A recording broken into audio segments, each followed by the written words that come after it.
Existe una verdad que la modernidad intenta negar con todas sus fuerzas, una realidad que la razón contemporánea se niega a aceptar: la existencia de seres espirituales malignos que actúan activamente contra la salvación de las almas humanas.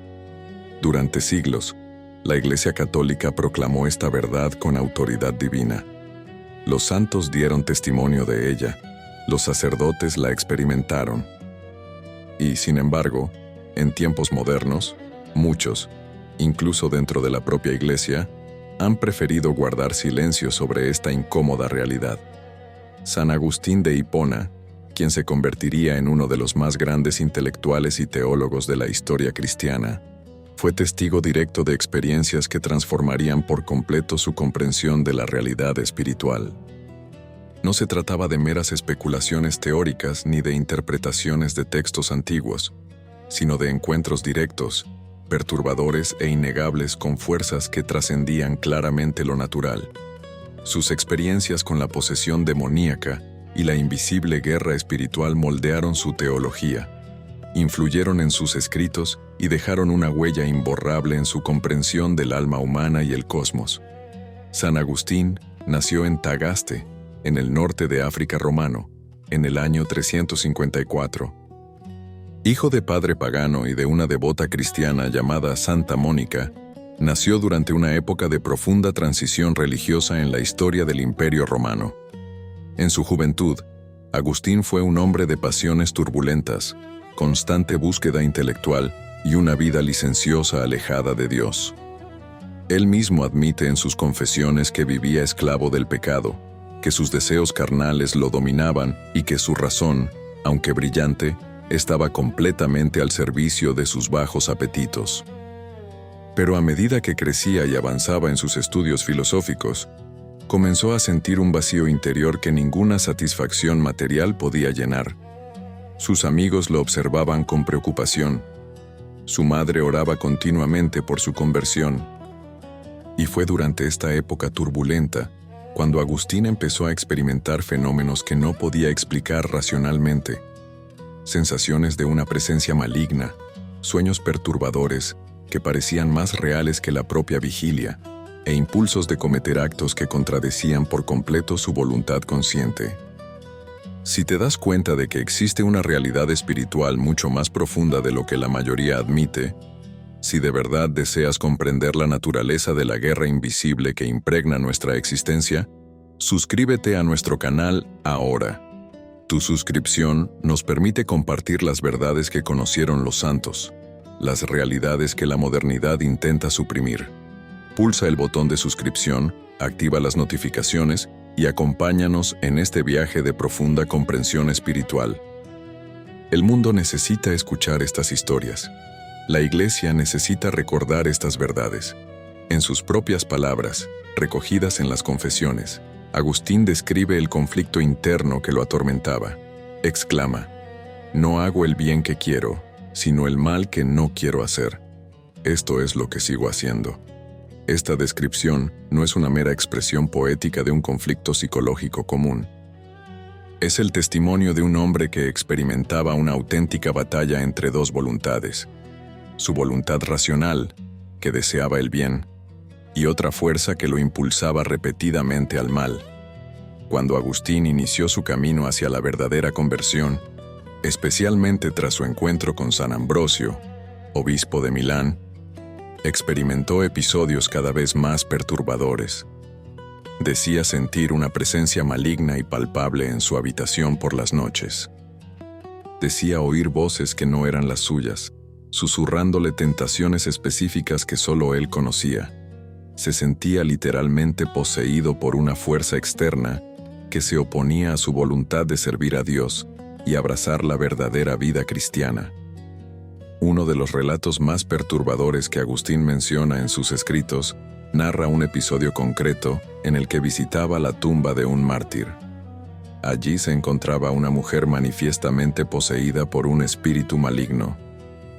Sus ojos se dirigían a Agustín con una intensidad sobrehumana. Comenzaba a gritar frases que parecían dirigidas específicamente a él, revelando un conocimiento que no debía poseer.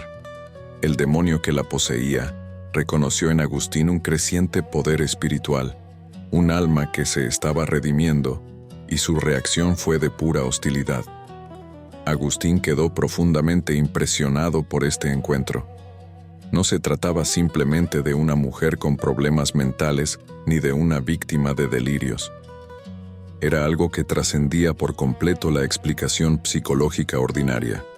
Era una inteligencia malévola que operaba a través del cuerpo humano, poseyendo un conocimiento que los humanos no podían poseer y reaccionando con extrema ira ante la presencia de alguien que se apartaba del pecado y se acercaba a Dios.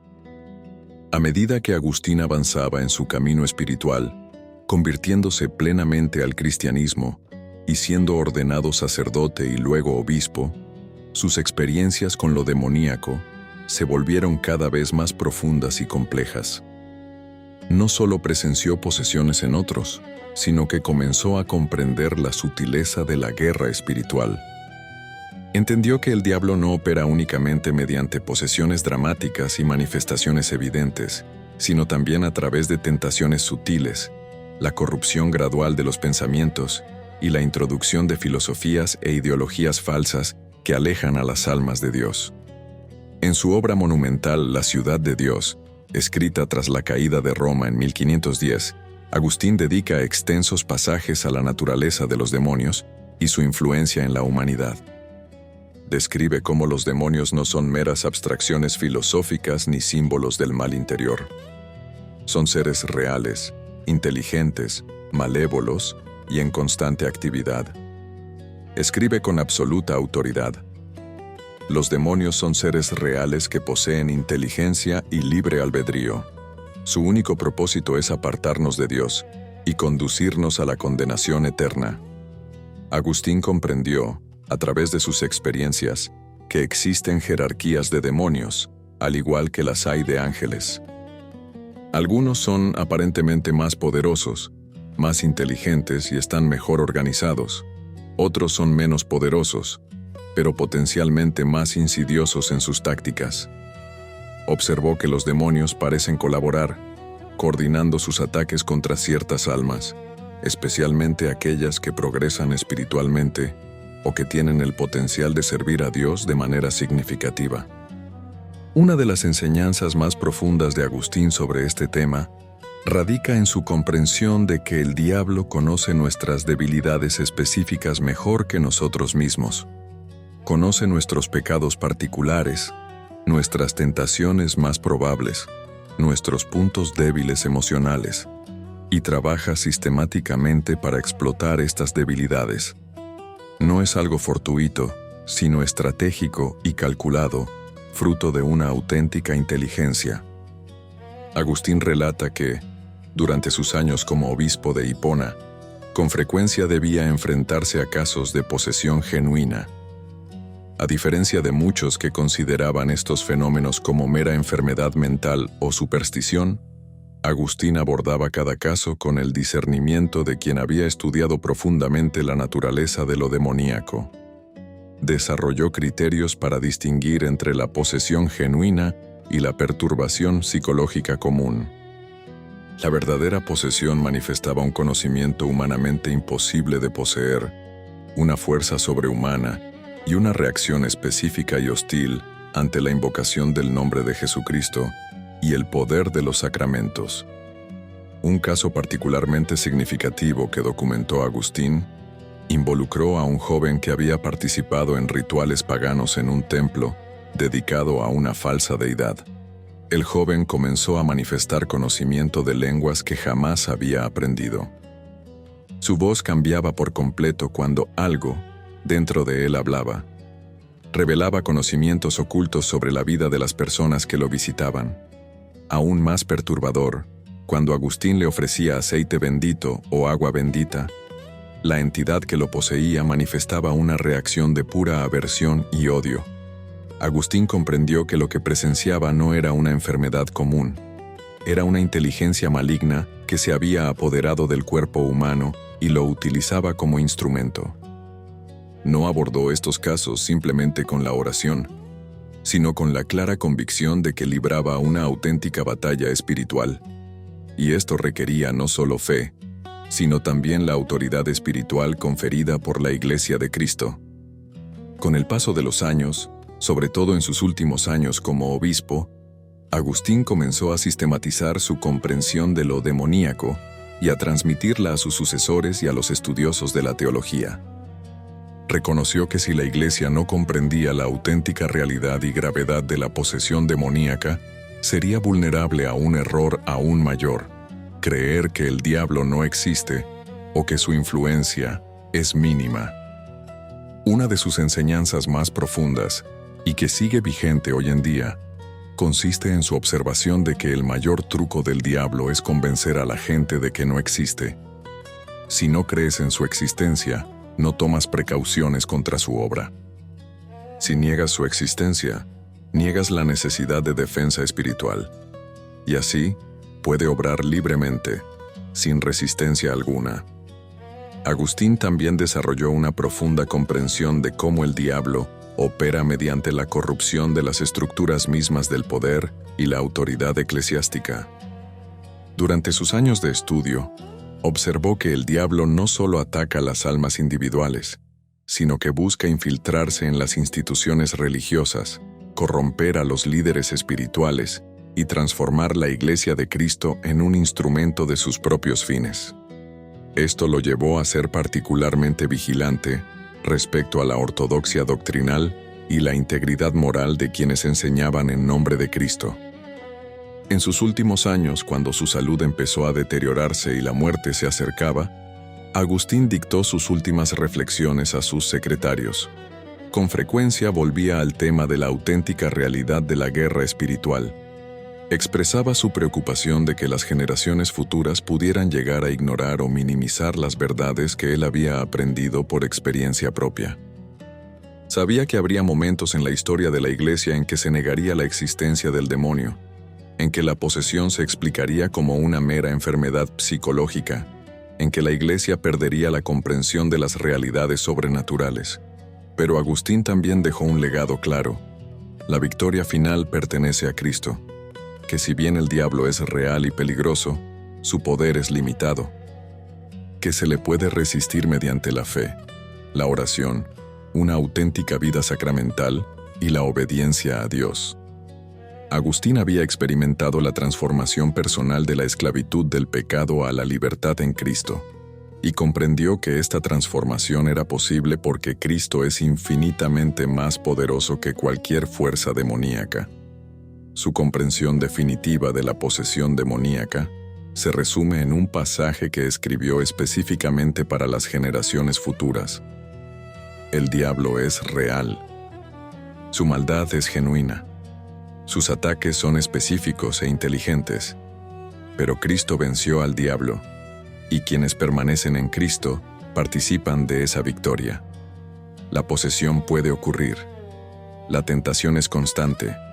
Pero el poder de Dios siempre es superior, siempre está disponible, siempre puede liberarnos.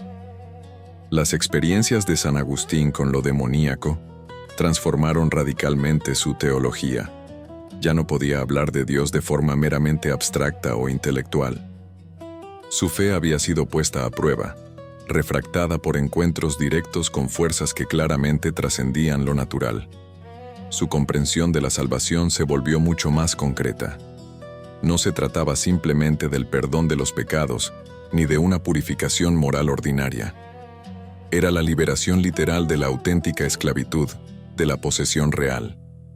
Cuando Agustín finalmente murió en el año 431, a la edad de 77 años, dejó tras de sí una comprensión de la realidad espiritual que moldearía el pensamiento cristiano durante siglos.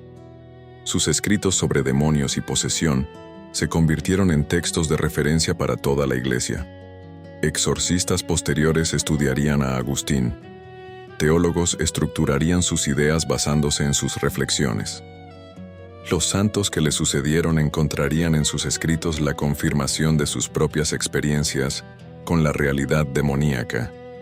Pero quizá el legado más importante de Agustín sea su insistencia en que las dos realidades, la espiritual y la material, son igualmente reales, que no podemos vivir una verdadera vida de fe si negamos la mitad de la realidad que Dios creó. Que debemos estar vigilantes, debemos estar espiritualmente armados, debemos estar constantemente conectados con Dios mediante la oración y los sacramentos, porque la lucha es real. La Iglesia moderna suele mostrarse reticente a hablar de la posesión demoníaca. Muchos sacerdotes han sido formados para considerar estos fenómenos como casos de trastornos psicológicos. Sin embargo, el reciente retorno de la Iglesia a una comprensión genuina de estos fenómenos, en particular a través de sacerdotes exorcistas capacitados, sugiere un retorno a las verdades que enseñó San Agustín.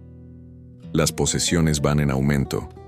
Estos casos desafían por completo cualquier explicación meramente psicológica, y la Iglesia se ve obligada a afrontar la realidad que Agustín nunca negó. El demonio es real y la guerra espiritual es auténtica. Si has presenciado fenómenos inexplicables, si sientes la presencia del mal en tu vida, si deseas comprender mejor la naturaleza de esta guerra invisible que impregna nuestra existencia, continúa viendo. Compartiremos historias de santos que se enfrentaron a lo demoníaco. Aprenderemos cómo San Agustín recomendaba defendernos y comprenderemos que la fe no es mera creencia intelectual, sino participación en una guerra real entre las fuerzas del bien y del mal. Que San Agustín interceda por nosotros, que comprendamos la realidad de la lucha espiritual y que jamás neguemos la existencia de aquel que constantemente busca alejarnos de Dios.